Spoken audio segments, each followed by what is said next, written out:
L2 is for DoD contractors and subcontractors that hold CUI, controlled unclassified information, in their possession, and that's really the focus of today's webinar. I'm also going to share two important CMMC websites for your future reference in the chat window. One would be the Acquisition and Sustainment website. The other one would be the CMMC AB accreditation body website. So when you get a chance, it's persistent chat. We'll stay there. Check those out, tomorrow or whenever you have time. So anyways, please sit back and relax, and let's hear our President and CEO, Matt Casper, talk to us today about CMMC L2 Deep Dive. Please take it away, Matt. Hey, thanks, Mike, and welcome, everyone. When I was putting this information together or trying to put the deep dive, what I wanted to do was walk through the process of what we do, and in terms of the things that you need to actually do to get ready for basically doing CMMC level 2, doing your self-assessments. And then what I also did is basically use references, because we're looking at a couple of controls like ACL 1 for access controls and ACL level 2 access controls for CUI and data flow. And I'm pulling the reference material together so you actually can, when you actually at the end of the webinar, you can have the necessary pieces that you can actually figure out, okay, how do I actually do this? How do I do the analysis, and what do I need to look at? And there's a section in here, I'm going to ask you a bunch of questions, so we'll have you kind of drop them in the chat. But again, this is, doing CMMC level 2. A lot of this is fundamental. This is what you should be doing in your businesses. And when you think of like CMMC itself, the NIST 800-171, it really doesn't matter. I mean, the way we look at it and we talk to commercial customers, if you're a commercial customer, CMMC level 1, just replace CUI with PHI or PII. It's the same information. You have the same liability and responsibility that you need to do. So that's a key thing to keep in mind. And so with this, what I wanted to actually do is really give you a kind of a view of how this should actually work. And we'll have some background information to make sure we got everybody on the same page. A little bit about KAMIND. We're basically an Inc. 5000, third year running. It looks like we'll be the fourth year running as well. We're the first RPO in Oregon. And also we're one of the 52 partners in the United States that are allowed to actually offer the DoD subscriptions for defense contractors. And, we have a lot of different things. And for 365, those that have known us, I have sold over 280,000 books on basically how to do things in 365 and how to secure your environment. So this is really the baselines of what you need to do. So we're really targeted and understands the necessary security part in this market. KAMIND itself is we exist to prevent and solve big problems. And the whole secret of us and the way our philosophy is and what we actually manage and work with our clients is really we want to prevent and put the necessary tools and the education in place to make sure that those problems that you're going to come across are going to be resolved. And CMMC is a big one. And it's a big one because what it is, it's more about fundamental cybersecurity. Now, when I think about, there's one slide that I keep on using. I use this in a lot of our presentations because it really basically illustrates, and it's unique when you actually find a Department of Defense slide that actually illustrates something that's very specific. But when you look at what's happened in the industry, we used to bolt on cybersecurity on the side. We go put like Duo in place because we don't have Active Directory multi-factor authentication AD. We actually put solutions and other solutions in place because we're actually cobbling things together. So when DoD came out and looked at CMMC, their CMMC 1.0 and 2.0, they basically fundamental says, this has all got to change. You have to actually build in the cybersecurity hygiene and methodologies.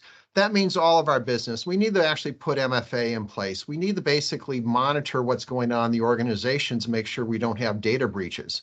Because those are really, it's not just us that you're worrying about your company itself, but also your clients. Because all of us, we're basically stewards for data. And what we do or decide not to do has ramification and affects the business at whole. So you got to keep those things in mind and really look at it from that aspect. So a little bit about CMMC is went from 1.0, now we have 2.0. The focus on this one is really on the level 2. When you actually peel the cover, it's about the NIST 800-171. And a lot of you are here about trying to get your SPRS scores, which is your supplier performance requirements system that you actually have to file. And the key thing to look at, there's a key website to get a lot of the CMC specification. This is now with the latest reorganization. This is now directly managed by DoD, and a lot of things have changed, and you have to keep in mind. So this is where a lot of the fundamental information comes from. And this is where you want to actually go to look at the information. Now, if you're looking, there's a couple of key documents that you actually need to have.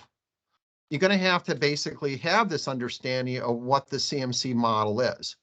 Now, it's very important to actually go through and grab in terms of the various pieces in terms of what the DoD documents have. You want to understand the model, what basically is the glossary, and the glossary is really important. And so, for example, when you go through, there's different terms people use, but when you're actually going through and you do self-assessment, and if you actually want to go through and get a certification, you're going to go through a C3PO for a level 2 certification, for instance, and they're going to issue you a certificate. Whereas basically when people use the terms like accreditation, for instance, what happens is the CMC AB board is accrediting other entities to be C3PO so they can actually go issue certifications. Now, the key thing in terms of the documentation on the website, if you haven't taken advantage of these, you want to actually look at the scoping guidance and understand what scoping means. And really from scoping in the simplest things, you want to understand where is CUI in the organization? I mean, that's really what it is. And you look at the pieces and everything else. And also look at the assessment guides. So you understand in terms of what's being assessed and what you have to look at. And that's kind of the key thing. So we're going to walk through some of these things, and then we'll get right down in terms of looking at, let's go look at some of the controls and figure out what exactly we need to do. Now, controls are basically those entity that's part of a NIST 800-171. There's controls or standards that you have to go implement. And it's a couple other changes to keep in mind. There's a big one that's going to be happening this coming month. And what happens is that if there's a whole strategy associated with called interim rulemaking that, people way beyond my pay grade that will understand what that is. But basically what you actually have is the DoD publishes interim rules, and they basically, in those set standards. And one of the standards that they're going to publish that they're actually looking at is they're actually going to provide an interim rule that come May 2023. This is rumored. So, but it's strongly rumored, so we'll see what actually happens in a week or so. And what it's going to require is that effective in May 2023, CMMC requirements are going to show up in contracts. And so when that rule hits, that means that the contracts get issued 60 days later are going to have the contracting officers are going to put CMC requirements, level 1 or level 2 requirements in the DoD contracts. So that's a key thing. So if you haven't putting your best foot forward, trying to figure out where you want to be, how you're going to get there, there's only so many people that can do accreditation certification. There's only so many people that can basically help you through the process. Make sure you get in the queue to basically and kind of plan this. It's not something that you're just going to say, oh, I'm going to get certified tomorrow. That's not the case. You have to plan it. There's a lot of work associated with it. The other thing in terms of came from the DoD when they had the DoD town call in February, they kind of redefined in terms of, who's in level 1, who's in level 2, and who's in level 3. And what it really comes down to number of people is that level 1 is roughly about 140,000 defense contractors. Level 2 is about 80,000, and level 3 is roughly about less than 1,000. Now, keep in mind, if you're doing a level 2, that means you got to do level 1 as well. So it comes part of the territory. So you have to basically get both certifications in place. But to just get an idea, this is why your contract is so important. Now, from a standard standpoint, level 1 and level 2 are covered under the NIST 800-171, and level 2 is basically the NIST 800-172. Now, there's been a lot of changes from you see this time when we call CMMC 1.0, but for those that were actually going down there and happy some of the changes, like the Delta, what we call the Delta 20 for the basically more the cybersecurity maturity in terms of do you have the processes and policies and methodologies? Well, don't fret now because we're rumored another version of of the NIST 800 171 that's going to incorporate what we call the Delta 20 into it. So a lot of things that you see in CMMC 1.0 that we are kind of limited the scope in 2.0, but you're going to see some of those things rolled back in. So basically you have to really think, you have to future-proof your organization. Now, the big change that's happened, just to bring you up to date, when the DoD had their town hall, they basically restructure it so that when you actually go through for level 2, what's going to happen is that they're not going to be accepting self-attestation for level 2. You're going to have to go through a certification for level 2. And DIBCAC is going to do the level 3 certifications where the C3PO, and here's the list of the current 10 of them that have been authorized by DIBCAC, that basically will be able to do it. So if you're looking and thinking that you're going to be able to self-attest for that contract coming up next year, you're not going to be able to, because DoD was very clear in the town hall, you can see them on YouTube, that basically say that you're going to have to go through a formal certification. The timeline hasn't changed, and we'll see if this timeline actually changes or not as we come through with their interim rule. But basically, you're going to see contracts in 2023 are going to be having CMMC requirements. So the big question that everyone asks, that we ask all the time, is how do you actually get started with this? Now, I have this diagram up here on the right-hand side, and we always start with a model of scoring. And scoring is an easy thing because you're really trying to say, did you do this? Did you not do this? And basically give yourself a score. Now, if you're a defense contractor, and this is all brand new for you, you haven't been paying attention to the rules because basically far back as early in terms of there's a DoD 5000 rule that came out that all defense contractors need to basically do NIST 800 171 scoring. And they also came out with an interim rule in 2019, basically saying that you got to go file a SPRS score. So, if you haven't done this, you're going to have to, and that's a key thing. Now, when I look in terms of what's going on and what's interesting about this whole stuff is you basically are looking at how you're going to score the environment. And, Peter Drucker, and I'm a big believer in Peter Drucker, and this is how we measure things, and what gets measured improves. And when you do scoring, it's like there's two aspects that people look at it. And what you want to look at an organization, you want to look at saying, okay, where are you right now and baseline the organization? And then you want to put a process so you can improve your scores. That's what you're trying to do to make sure that you get up to a higher level. Now, when you look in terms of what we talk about SPRS, what SPRS is Supplier Performance Risk System. That's what the defense contractor used to sign contracts. Now they basically are set up to a self-attestation, and they're going to be also accredited or certified services. The question is, how do you actually compare to your competitors? And that's really what the key thing. So you can get through some of the self-attestations, but what will happen is that you're going to have to get certified to basically give you a higher performance value. And for those that basically don't know, SPRS is basically the organization that basically it's mandatory for all contractors, even ourselves as a service provider, since we actually provide those services to defense contractors, we even have to file one ourselves. And that's what they actually have to do when you look at the organization. You're looking at how you actually want to do business because it's about the cybersecurity maturity. So, and how do you actually generate a SPRS score? It's really, you do complete your scoping exercise, where's CUI as an organization, where's federal contract information, and then you complete an assessment against the NIST 800 and 171, and you answer the questions, you score them, and you generate a plan of action and milestone, just like the picture. And what we do at KAMIND, we use a SaaS tool, FutureFeed, to record the information of scoring. And we also include our managed security offerings. So even in our commercial accounts, we're actually using tools like FutureFeed and scoring NIST 800 171 for our clients, so how we actually manage the security templates. Now, if you look in terms of what DoD supplies, there's a NIST 800-171 DOC assessing scoring template where you can actually go through the process and say, okay, look at control 3.1.1, limit access to authorized users. How do you actually do it? Well, yeah, I checked that, I get 5 points on that.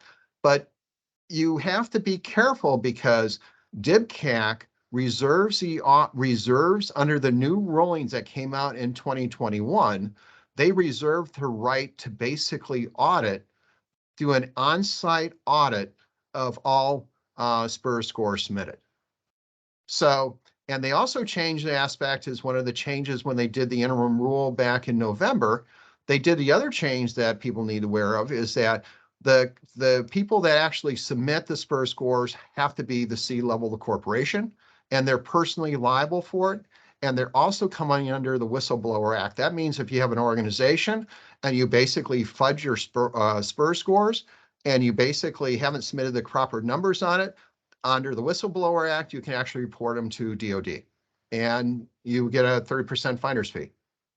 So what you do is you can either that way, or we do things like we use a tool like FutureFeed. Now there's a couple different ones, you got ComplyUp, FutureFeed, and a couple others, but the whole thing is you got to have a mechanism to basically collect that evidence information that you need to do. So the next step after you kind of figure out, get your score, kind of baseline where you are, it's either yes or no. That's why you want to look at scoring, just to get a baseline there. The next part is you actually go through and we call a scope assessment. And what happens on this part is that you have the DoD gave us guides and you can download. There's a self-assessment scope and that you can do for level 1 and level 2. And really what this is it's trying to figure out in your organization, where is CUI? Where does it hide? And, when you look at scoping, you're trying to say, okay, do I have it located behind a firewall so the user, do I have it restricted in that locked door?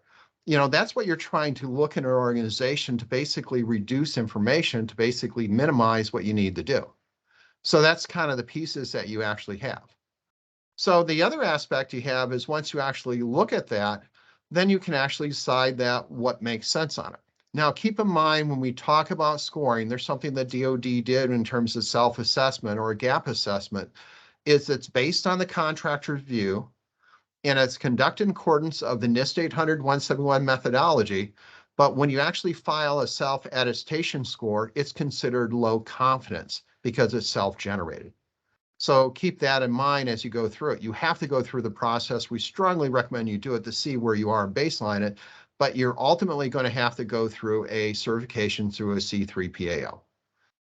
Now, as you go through and look at the next best and the parts of it, you're going to get more of the self-assessment guides, and those are available up on the website I showed you earlier. And you want to download those and make sure you read them. And then pick a tool like FutureFeed, like here, to actually record the information. And that's kind of what we actually use. Now, when you actually turn the assessment scope, and this is information, you start looking at information, you start saying, okay, where to start? Where is CUI information? And you have different categories you need to look at. There's something called security protected assets. There's in terms of contractor risk management assets. That's mean like for us, we have a GCC high tenant when we actually use to access another GCC high tenant. That's a security protection assets, another. How do you manage all that, and how do you basically make sure? There's guidelines in the assessment guides and to answer the questions that you have to really look at it. So you have to really start understanding the scope of where CUI is information and how it's actually managed in the organization, because that's really the secret of this whole thing. And the goal is really limited down to, if they don't have the need to know, don't give everyone access. So when you have a new user joins the company, you don't want to give them access to everything. You want to give them access to only that work, only the areas they require to do the work to reduce scope. So what's an asset? You have a couple different definitions of it, but in terms of CUI asset and a security protected asset, it's a key one to actually use. And that's when you actually look in terms of how you actually manage the scope on it. And then you look from what the descriptions are, and this gives a detail. So all this is basically the groundwork you need to do your gap analysis. And this is where the guides come in handy. and you start understanding your organization. So you understand where are the security protected assets, how do they actually manage the CUI, because when you do your gap assessment, you need all this information. So you have to go through that process. And that's kind of the first things. You got to make sure you have the pieces lined up and everything else that you have. And that's kind of gives you the assessment scope. And that's where you start looking for areas of separation technologies to kind of reduce the scope of it. You got firewalls and VPNs. Do you use 365 commercial? Do you do GCC high? How do you actually have separations? How do you actually make those separations? And how do you actually look at that? And, you know, in terms of like the different data centers that Microsoft has. So if you have like CUI information, you're going to be in GCC high because you will not meet the requirements for managing controlling CUI in commercial 365. If you don't have a level 2 requirement, yeah, you can do in 365 level 2, and you could put the necessary security controls in like our guard security program, for instance, make sure you meet all those necessary pieces. But that's where you start looking at your contract and what really matters, because you're looking at that physical separation and how you manage information. Now, the way Microsoft looks at this, and this is important that you look at it as well, is there's a shared responsibility that you actually have for GCC high. What do you have responsibility for? What does Microsoft has responsibility for? And that's where it's key in terms of looking at that in the cloud separation technologies and the pieces on it. And why does all this make sense? Because when you're actually going through and looking at where CUI assets are and how you actually want to manage those, you have to look in terms of the different types of assets you need to do. Now, that's kind of a background. I'm sorry it took a lot of time, but this is fundamental that you actually have to put this in place. The big question people ask is, well, gap assessment. And that's where you get into this model, and I put this diagram in terms of the follow through, is you get in this model where it's this continuous improvement, because when you go through for a CMC level 2 assessment, you want to get that certification from C3PO, you cannot have any POAMs in place. And DoD was very clear that POAMs are basically used as a self-assessment model to move forward, but formal assessment, they're not going to allow them. So let's look at a specific control, because that's give an idea of some of the pieces that you actually have. Let's look at like ACL 1.3.1.2, which is basic authorized access control. That's all very simple. I mean, we have authorized access. But now you're starting looking in the organization, you have to answer these questions. Like in the case of, this is a screenshot from our future feed, we'll record all information. But you have to go through a process and say, are authorized users identified?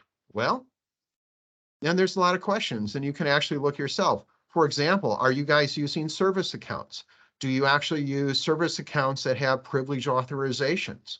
Do you actually, who controls all those service accounts? Are they named, are they identified? Do you have multi-factor authentication turned on? Do you have process acting on behalf of authorized user?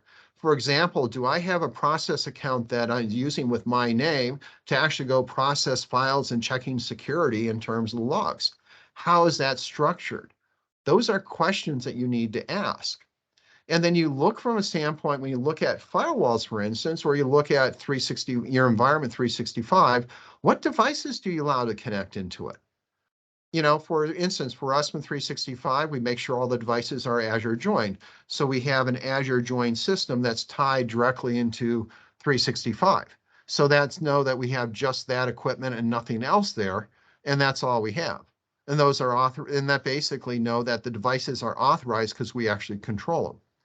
And then also from a standpoint, the way we structure like our environments is that the system access is limited to authorized users because A, we control the access to devices in the environment, B, we control the authorized users and who has access to it, and then C, we basically put additional security controls in place. So these are all the questions you need to ask. And then you have to basically saying that from the system access is limited to acting on behalf of authorized users. Here's a good one, people gets in trouble, because let's say that you have an environment where you're in a rental space, for instance, an office space or a shared office space, and you have someone coming into your office and everything else, cleaning the office space. Now, what happens is that how do you actually make sure that they're not authorizing access to those systems? Well, under the DoD rules is that if you have environments like that, you basically have to take your systems and lock them up. You have to put them behind one lock entity, one locked door. So you start looking at things and everything else, how to change it. As for instance, what a lot of organizations are moving into using laptops, for instance. So laptops are personal responsibility. If I leave the office at night, I put my laptop in. If I don't take it home with me, I put my laptop and lock it up in my file cabinet. So those are the questions you need to ask. And you have to look at things in terms of, like, look at the user identified. What does it mean? You know, do you use Active Directory to control it? Are all the users there? Have you cleaned up all the old accounts in Active Directory? Are you using generic accounts so that basically you have one account that everybody logs in as? Well, if you're doing, or are you basically saying that you have a shared account that you pass through all the people that are working on the floor? Those are things that you have to look at and you can't do. You basically have to fundamentally change and rethink some of the ways you do to make sure that you actually meet the control. So if you go and answer yes to the authorized and you have some of these cases and you get through an audit, you're going to actually fail. Now, there's a couple of key documents that we actually use to basically collect information.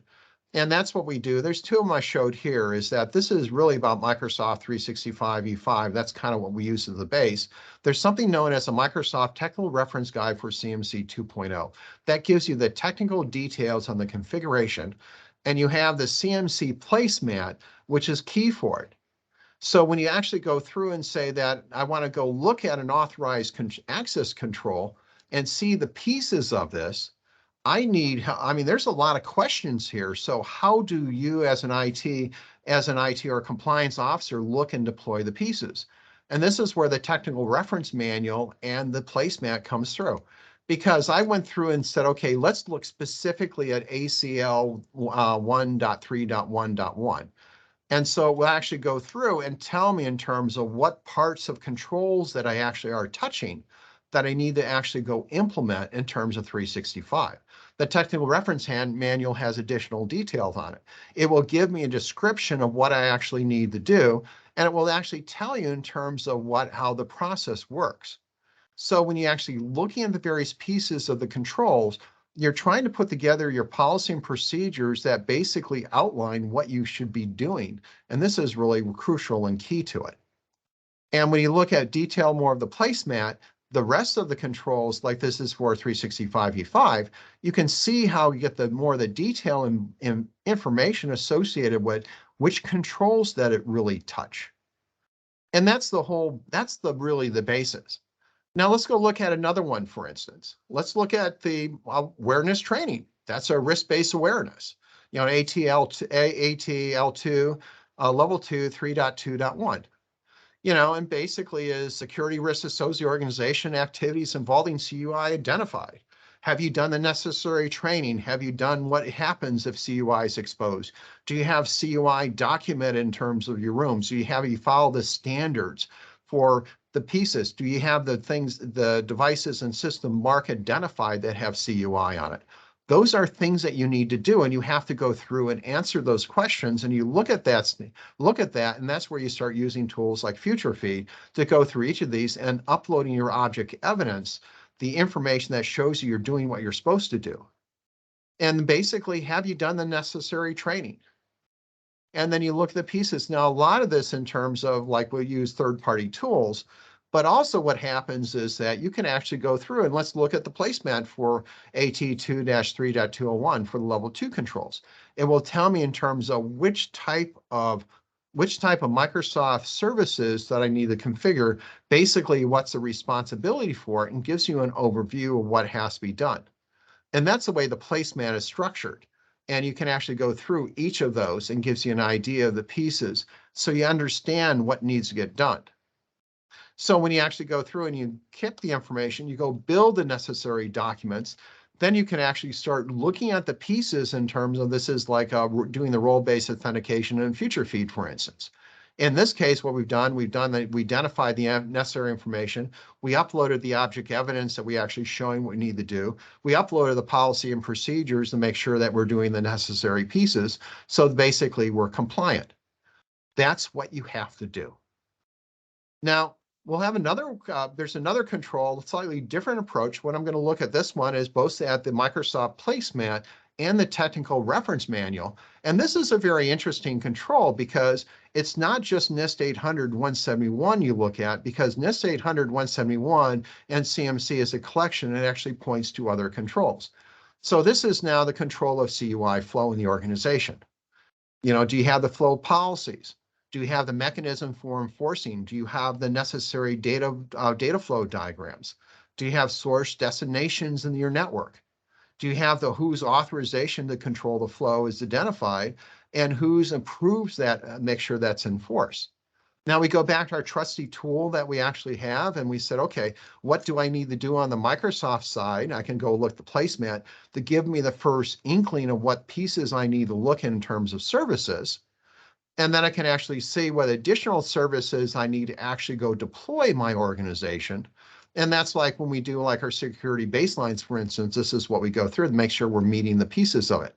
Now I'm going to go open that Microsoft Technical Reference Manual, and I'm going to go look at CMC, the control, ACL, look at that control, ACL 2.3.1.1. And you notice what happens, it talks about the policies. But see over here in the control summary, and this is directly out of the CMC model guide. If you download it, it says, guess what? You have to go look at NIST 853 because there's additional controls that are defined by AC2, AC3, and AC17. And then you go peel the onion a little bit more, you have to basically go through and you're looking at saying that I need to also follow AC4 in terms of information. So you start seeing which primary services do you actually need to put in place in your organization, and which are the secondary services. And then when you actually do your data flow, you have to go through and do your data flow analysis. So basically you have a diagram where you see CUI in the organization, where is it not, how does this all manage, and how do you actually handle it? And that's the key that we look at a lot of these pieces. It's about the information flow, and it's about looking at how this goes through with the various mapping as you look at the stuff, and you actually look in terms of what services am I using and how do I make sure those services conformed. So it's not just looking at what you have in terms of implementing just, well, I got the CMC NIST 800-171 and check, check, check, check. It's basically looking into, okay, let's look at control ACL 2.3.1.1 and make sure it's all in place. Do I have the policies in place for Azure? What about NIST 800-53? And NIST 853, those are kind of the services you need for FedRAMP services. Now you start looking at the things and saying, okay, do I have the necessary pieces in place and controls? That's what you're looking at. And this is the scope and this is the detail that you need to go through when you do your self-assessment. And when you actually go through and do the deep dive, you have to actually understand it. And it comes down to looking at the material. And for like a lot of our clients, we recommend is that if you're new to this and you're trying to get established in GC High, just go, you want to start off on the GCC High E5 subscription. And the reason for that is a very simple one. Microsoft is getting certification under that for CMC level 2 and future level 3. And what you want to do is you want to follow on their coattails. So when you get the technical reference guide, you're implementing the policy and procedures and processes that already have been basically kind of accepted by DIBCAC. And then when you go through a C3PO for certification, you're going to have a baseline that you can actually justify. And you got to load all that information into a tool like FutureFeed or Comply Up, go pick which one you want to use, because it's important that you show the assessor that you have, you're organized, you're tracking information. And just like that slide I showed you earlier about Peter Drucker says what get measured, improved. That's the expectation. And that's the expectation that you're going to see through assessment that you go through. And that's what DoD is actually looking for. So, those are the games, because that's how it's going to change. And you look at the pieces and keep in mind, if you have CUI, you're going to build a data flow diagram, how the different services all map into this, and that's what you have. So getting ready for certification, if you look at it, it really is kind of key thing. Look at the placemat, complete the scoping exercise, complete an assessment against the NIST 800-171, answer the question, score it, and generate a plan of action. And all a plan of action is, when you get right down to it, those are all the things that you're going to do. But keep in mind, the way the new rules are put in place, those are the things you're going to do and have completed before you go through assessment. And that's how the changes. So a lot of the stuff when they came out the CMMC 2.0 and the changes, all that's been really softened. And now they're basically going back to the original positions that they have. You're going to have to do implementations. You're going to have to make sure the piece is in place. And as an organization, you have to step back and look at what tools am I using? Do I need to use tool A? Do I need to use tool B? What should I use? What should I don't use? And that's the key thing. So with all this is, how do you actually move forward? And that's the question we're asked all the time. And really the best way to do it is that, what I recommend everyone that talks is start with a self-assessment and follow the Microsoft CMMC placemat. That is key, because a placemat will basically put you in the right direction. And then what we also have done, and we'll be talking about later on this month, is that in May, is we actually have a level 1 self-assessment kit where we actually put the policy and procedure together to give you that way up, so you can baseline against a 360 E5. We have 3 months, we're including compliance tools with future feed, so you kind of get that piece started. And we'll set up a consulting meeting, about 5-hour consulting time, to basically 3 or 4 meetings to get you going. And that's kind of the key thing when you look at everything else. You got to start somewhere, and you're going to end up, if it's not future feed, it's going to be some other SaaS tool, because what's going to happen is and this is true like in any organization, because what you need to do, and people need to really internalize this, is you need to demonstrate that you're in control of the organization, you have the necessary policy and processes and procedures in place, and you have the necessary cybersecurity methodologies in place, and you have demonstrated those. So you need a way to actually prove that. And that's how you're going to actually drive down your assessment costs and basically reduce the workload for the organization. If you go through and say, well, I have an Excel spreadsheet, then I throw this in SharePoint, I throw this in Teams, I have a binder and everything else, when the assessor comes on site, what's going to happen is they're going to basically look for things and say, this doesn't make sense, and they're going to find stuff that's out of sync. You have to be organized, and you have to measure against yourself and basically show that you're in continuous improvement. And that's the secret. So if those are interested in DIY Kit, it's a good way to get yourself started. We have a couple upcoming webinars. May 12th, Are We Overpaying for Azure? We're going to be doing a webinar basically going through and how to actually use the Azure cost centers and understand the pieces. And it doesn't matter if you're on Azure Gov or if you're on your Office 365, either one works.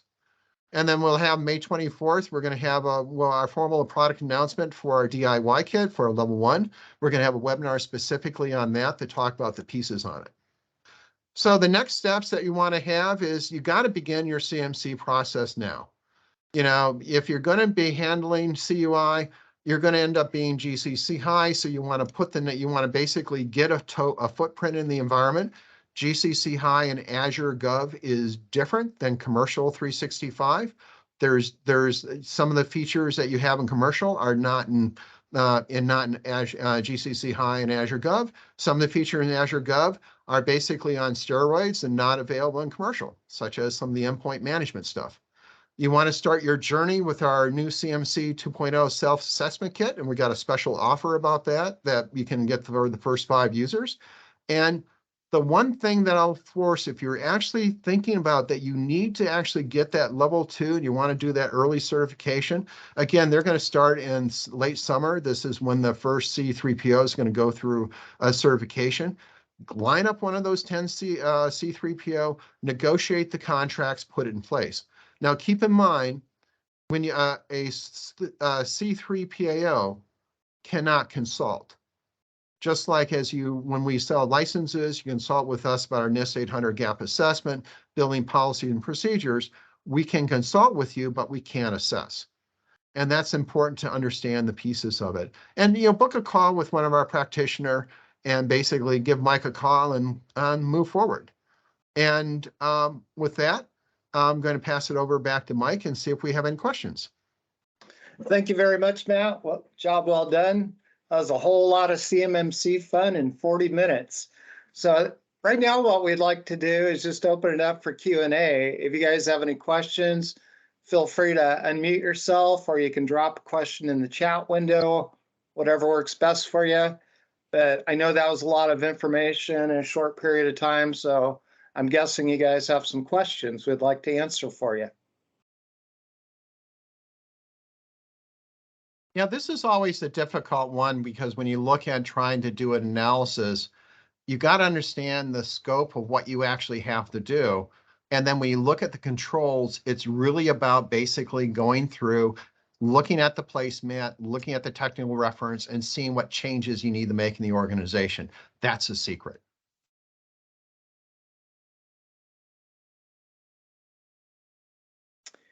And again, I dropped some of the URL links in the chat window for you guys for future reference. I'd recommend taking some time going out there and looking around on the websites. Lots of useful information, help you understand things a little bit better.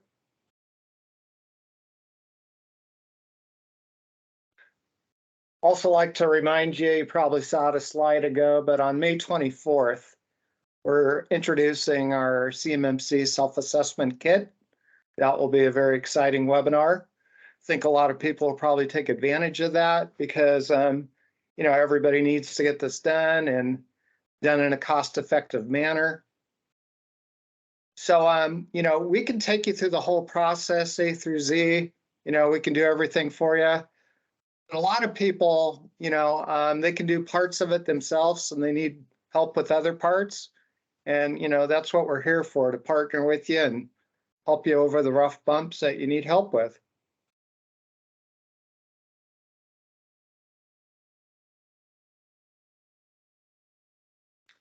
So again, please don't be shy. If you have a question, unmute yourself, speak up, or just drop it in the chat window. We'd be happy to answer your questions for you.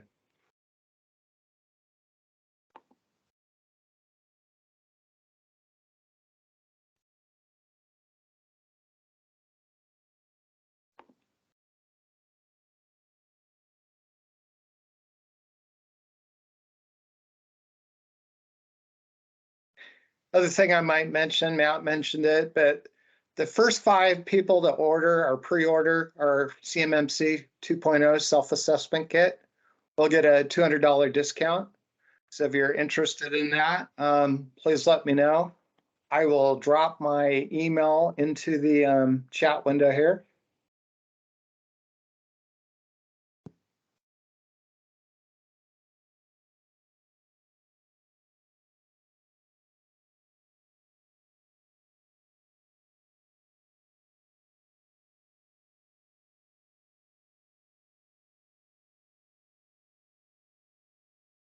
All right, well, quiet bunch today. Doesn't seem to be any questions. If you think of any, certainly let us know.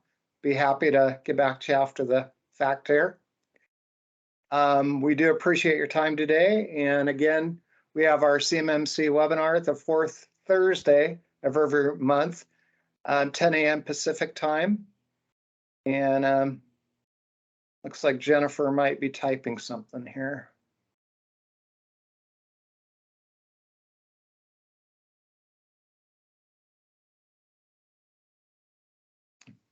Thank you for attending today, Jennifer. Anyways, on that note, I'll give you guys back a few minutes of your day. Again, we appreciate you being on the call with us today and look forward to seeing you on the next one. Thanks again. Have a great day. Thanks, everyone. Bye.